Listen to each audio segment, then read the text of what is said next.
اعوذ باللہ من الشیطان الرجیم بسم اللہ الرحمن الرحیم الحمدللہ رب العالمین والصلاة والسلام علی رسولہ وعلی اہل بیتہ الطیبین الطاہرین المعصومین المظلومین الذین اذہب اللہ عنہم الرجس وطہرہم تطہیرا۔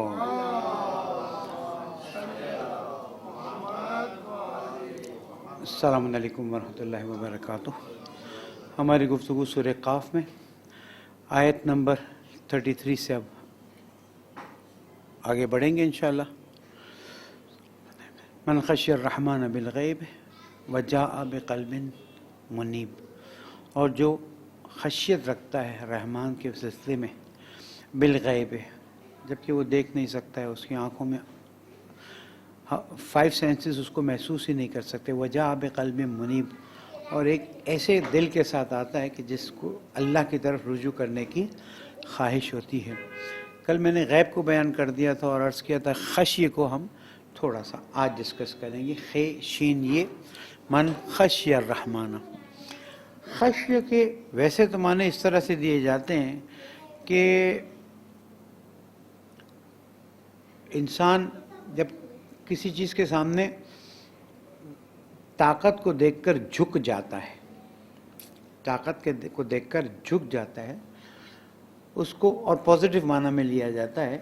ایک وقت ہے کہ طاقت کو دیکھ کر ڈر جاتا ہے، سہم جاتا ہے، یہ نیگیٹو معنی میں۔